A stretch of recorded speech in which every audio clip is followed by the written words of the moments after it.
नमस्कार दोस्तों, आप देख रहे हैं TV9 इंडिया। सूरत में एक हीरा व्यापारी हनी ट्रैप का शिकार बन गया। ठगों ने व्यापारी से 1 लाख की 2 कीमती अंगूठियां और नकद मिलाकर कुल 1.45 लाख रुपए ऐंठे। जी हां, हीरा व्यापारी का पीछा करते हुए एक युवती ने उसे संपर्क किया। युवती ने व्यापारी का फोन नंबर लेकर उसे शारीरिक संबंध का ऑफर दिया। महिला ने व्यापारी को वराछा के भगुनगर इलाके में एक मकान पर बुलाया। जैसे ही व्यापारी नग्न हुआ, बाहर से दरवाजा खटखटाया गया और 2 व्यक्ति अंदर आ गए। उन्होंने व्यापारी का वीडियो बनाना शुरू कर दिया।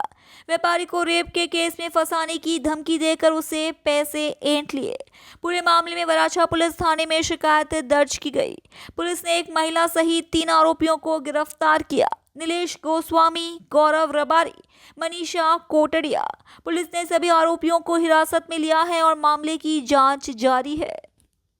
સુરત શહેરના વરાછા પોલીસ સ્ટેશનમાં એક મહિલા અને 2 વ્યક્તિઓએ હની ટ્રેપ કર્યા અંગેની ફરિયાદીએ ફરિયાદ કરતા વરાછા પોલીસે ગુનો નોંધી તપાસ હાથ ધરી અને સદર ગુનાના કામે સમગ્ર હકીકત જોતા એક મહિલા કે જે હાલના ફરિયાદીને પોતે એક્ટિવા લઈ અને પોતાની 4 વ્હીલર લઈ જતા હોય છે તે વખતે તેમની પાછળ પીછો કરી અને મિત્રતા કેળવી અને એકાંતમાં મળવા માટે બોલાવી અને એ દરમિયાન એના પતિ આવી ગયા તેવું કહી અને વરાછા પોલીસ સ્ટેશનના વિસ્તારમાં એક સોસાયટીમાં તેની જોડેથી 2 વીંટી જેની કિંમત 1 લાખ રૂપિયા તેમજ 45,000 રૂપિયા રોકડા એ રીતે 1,45,000 રૂપિયા તેમની જોડે પડાવી લીધેલા અને આ બાબતે પોલીસે એક અજાણી મહિલા તેમજ 2 અજાણ્યા વ્યક્તિઓ વિરુદ્ધમાં ફરિયાદ નોંધાયેલ હતી। વરાછા પોલીસ ઇન્સ્પેક્ટર અને તેમની ટીમે